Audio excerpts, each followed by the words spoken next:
Sir, ഇവിടെ ക്രൈസ്തവ വിഭാഗങ്ങളുടെ കാര്യങ്ങൾ പഠിക്കുന്നതിന് വേണ്ടി തീരുമാനിച്ച JB കോശി കമ്മീഷൻ റിപ്പോർട്ട് വിശദമായി പഠിച്ച് അത് നടപ്പാക്കുന്നതിനുള്ള നടപടികൾ സ്വീകരിക്കും.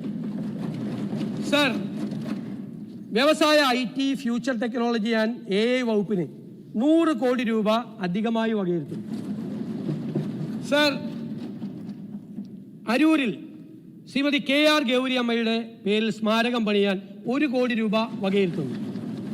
ശാസ്താംകോട്ട താലൂക്ക് ആശുപത്രി ആധുനിക സൗകര്യങ്ങളോട് കൂടിയ സൂപ്പർ സ്പെഷ്യാലിറ്റി ആക്കുന്നതിനും കെട്ടിട സമുച്ചയം നിർമ്മിക്കുന്നതിനും 5 കോടി രൂപ വകയിരുത്തുന്നു. തിക്കോടി മൂടാടി പഞ്ചായത്തിലെ കോടിക്കൽ മിനി ഫിഷിംഗ് ഹാർബർ നിർമ്മാണത്തിന് 7.5 കോടി രൂപ വകയിരുത്തുന്നു. മാവൂർ പഞ്ചായത്തിലെ കുറ്റിക്കടവ് പാലം 10 കോടി രൂപ വകയിരുത്തുന്നു. പണ്ഡിറ്റ് കറുപ്പൻ സ്മാരകത്തിന്റെ നിർമ്മാണം പൂർത്തിയാക്കാൻ 50 ലക്ഷം രൂപ വകയിരുത്തുന്നു. അമ്പൂരി പഞ്ചായത്ത് കെട്ടിട പണിയാൻ 1 കോടി രൂപ വകയിരുത്തുന്നു. സർ, പൊതുവിദ്യാഭ്യാസ വകുപ്പിന് 50 കോടി രൂപ കൂടി അധികമായി വകയിരുത്തുന്നു. തിരൂർ ക്യാൻസർ ആശുപത്രിക്ക് ഉപകരണം വാങ്ങാൻ 3 കോടി രൂപ വകയിരുത്തുന്നു. നീർക്കടവ് ഫിഷ് ലാൻഡിംഗ് സെന്ററിന് 5 കോടി രൂപ വകയിരുത്തുന്നു. സർ, കുന്നത്തനാട് നിയോജക മണ്ഡലത്തിലെ സ്റ്റേഡിയം നിർമ്മാണം 5 കോടി രൂപ വയ്ക്കുന്നു. ചെറിയ റെയിൽ അടിപ്പാത നിർമ്മാണത്തിനായി 3 കോടി രൂപ വകയിരുത്തുന്നു.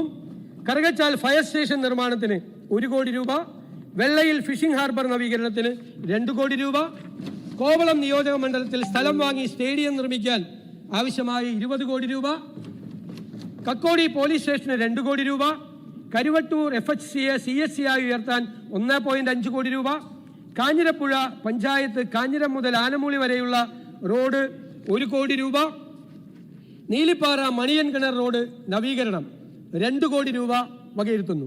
പുഞ്ചിരിപ്പാടം റോഡ് അഭിവൃദ്ധിപ്പെടുത്തലും സൗന്ദര്യവൽക്കരണവും 1 കോടി രൂപ, വളാഞ്ചേരി ഫയർ സ്റ്റേഷൻ 5 കോടി, പുത്തൂർ ചെന്നക്കൽ ബൈപ്പാസ് 3ാം ഘട്ട നിർമ്മാണത്തിന് സ്ഥലം ഏറ്റെടുക്കാൻ നടപടി സ്വീകരിക്കും, 5 കോടി രൂപ വകയിരുത്തുന്നു. മമ്പുറം ഹെറിറ്റേജ് വില്ലേജ് ആ പദ്ധതി നമ്മൾ നടപ്പാക്കും. ഇരിങ്ങാലക്കുട നിയോജക മണ്ഡലത്തിലെ കൂടൽ മാണിക്യം ഭരതസ്വാമി ക്ഷേത്രം, പായമ്മൽ ശത്രുഘ്ന ക്ഷേത്രം, തൃപ്രയാർ ശ്രീരാമ ക്ഷേത്രം, അങ്കമാലി മണ്ഡലത്തിലെ തിരുമുഴിക്കുളം ശ്രീലക്ഷ്മണ പെരുമാൾ ക്ഷേത്രം എന്നിവ ഉൾപ്പെടെ 4 അമ്പല തീർത്ഥാടന പാക്കേജിനായി 10 കോടി രൂപ അനുവദിക്കുന്നു. കടുത്തുരുത്തി വലിയ തോടുകളുടെയും വിവിധ ജലാശയങ്ങളുടെയും പുനരുജ്ജീവനും വെള്ളപ്പൊക്ക നിയന്ത്രണവും ജലസേചന ടൂറിസം അടിസ്ഥാന സൗകര്യ വികസനത്തിനായി 10 കോടി രൂപ. കരമന കളിയിക്കാവിള 4 വരി പാത വികസനത്തിന് അടുത്ത റീച്ചിലേക്ക് ആവശ്യമായ പണം അനുവദിക്കും. കടുത്തുരുത്തി പഞ്ചായത്തിൽ ജലസേചന വകുപ്പിന് പുതിയ കെട്ടിട നിർമ്മാണവും അനുബന്ധ വികസന പ്രവർത്തനങ്ങൾ 2 കോടി രൂപ. പുനലൂർ റവന്യൂ ടവറിന് 1 കോടി രൂപ ആദ്യം അനുവദിക്കുന്നു. ചെങ്ങന്നൂർ KSRTC ബസ് സ്റ്റേഷൻ നിർമ്മാണത്തിന് 2 കോടി രൂപ അനുവദിക്കുന്നു. കോതമംഗലം ചേലാട് അന്താരാഷ്ട്ര സ്റ്റേഡിയം നേരത്തെ പ്രഖ്യാപിച്ചതാണ്, പൈസ വെച്ചിരുന്നില്ല, 5 കോടി രൂപ വകയിരുത്തുന്നു. മലപ്പുറം ജില്ലയിലെ പരപ്പനങ്ങാടി നഗരസഭയിൽ LBS integrated institute of science and technology എന്ന സ്ഥാപനത്തിന് 5 കോടി. പാലാ എറണാകുളം സൂപ്പർഫാസ്റ്റ് ഹൈവേ നിർമ്മാണത്തിന്റെ പഠനത്തിനായി 1 കോടി രൂപ. റിവർ വ്യൂ റോഡ് വന്നു നിൽക്കുന്ന സാന്തോം കോംപ്ലക്സ് മുതൽ Vaikom road RV junction cross ചെയ്തുള്ള ഒരു ഫ്ലൈ ഓവർ പ്രാഥമിക പഠനത്തിനായി 10 ലക്ഷം രൂപ. പാലായിലെ പൂർത്തിയാകാത്ത ബൈപ്പാസ് റോഡിന് റിവർ വ്യൂ റോഡിനും ഭൂമി ഏറ്റെടുക്കുന്നതിന് വേണ്ടി 5 കോടി രൂപ. വിനോദസഞ്ചാര കേന്ദ്രങ്ങളായ ഇലവീഴ പൂഞ്ചിറ ഇല്ലിക്കാഗല്ലി വികസനം 3 കോടി രൂപ. പിറവത്ത് TM ജേക്കബ് സ്മാരകം നിർമ്മിക്കാൻ 50 ലക്ഷം. ആലുവ നാഷണൽ ഹൈവേ പുളിഞ്ചോട് മുതൽ മംഗലപ്പുഴ പാലം വരെ ഉണ്ടാകുന്ന ട്രാഫിക് ബ്ലോക്ക് മാറ്റുന്നതിനായി NATPACയെ കൊണ്ട് സാധ്യതാ പഠനം നടത്തി വിശദമായ റിപ്പോർട്ട് ലഭ്യമാക്കുന്നതിന് 30 ലക്ഷം രൂപ. എക്സൈസ് ഡിപ്പാർട്ട്മെന്റിലെ ലഹരി വിരുദ്ധ പ്രവർത്തനത്തിനായി 5 കോടി രൂപ അധികമായി വിലയിരുത്തുന്നു. Kayamkulam government girls higher secondary school നവീകരണം 4 കോടി രൂപ വകയിരുത്തുന്നു. രാമന്തളി വടക്കുംപാട് മാപ്പിള UP സ്കൂളിന് കെട്ടിടം നിർമ്മിക്കാൻ 1 കോടി രൂപ. പേരൂർക്കട ജില്ലാ മോഡൽ ഹോസ്പിറ്റൽ 6 കോടി രൂപ. കന്യാകുളങ്ങര സിയോൺ കുന്ന് റോഡ് 2 കോടി രൂപ. മല്ലപ്പള്ളി ഫയർ സ്റ്റേഷൻ 1 കോടി രൂപ. സർ, മുക്കയം FHCയെ താലൂക്ക് ആശുപത്രിയായി ഉയർത്തുന്നതിന് 1 കോടി രൂപ. സർ, കാഷ്യൂ വർക്കേഴ്സിന് ഗ്രാറ്റുവിറ്റി ആയിട്ട് ഒരു 10 കോടി രൂപ കൂടി അഡീഷണൽ ആയിട്ട് നമ്മൾ അനുവദിക്കുക. സർ, ഇത് ഇനി പുതുക്കിയത്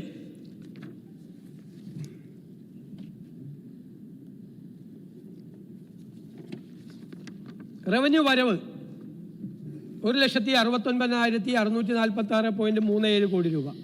റവന്യൂ ചെലവ് 2,05,001.67 കോടി രൂപ. റവന്യൂ കമ്മി 35,355.30. മൂലധന ചെലവ് തനി മൈനസ് 19,651.41. വായ്പകളും മുൻകൂറുകളും തനി മൈനസ് 1,398.65 കോടി. പൊതുകടം തനി 52,364.13. പൊതുകണക്ക് തനി 4,000 കോടി. ആകെ കമ്മി മൈനസ് 41.23. വർഷാരംഭ രൊക്ക ബാക്കി മൈനസ് 382.45. വർഷാന്ത്യ രൊക്ക ബാക്കി മൈനസ് 423.68 കോടി. സഭയിൽ പ്രഖ്യാപിച്ച അധിക ചെലവ് മൈനസ് 1,080.95 ബജറ്റ് പ്രഖ്യാപിച്ചപ്പോൾ. വർഷാന്ത്യ രൊക്ക ബാക്കി മൈനസ് 1,504.63 കോടി. ഇപ്പോൾ സഭയിൽ പ്രഖ്യാപിച്ച അധിക ചെലവ് 315 കോടി. വർഷാന്ത്യ രൊക്ക ബാക്കി മൈനസ് 1,809.63 കോടി. സർ, ഇത് ഈ സഭ അംഗീകരിക്കണമെന്ന് അഭ്യർത്ഥിക്കും.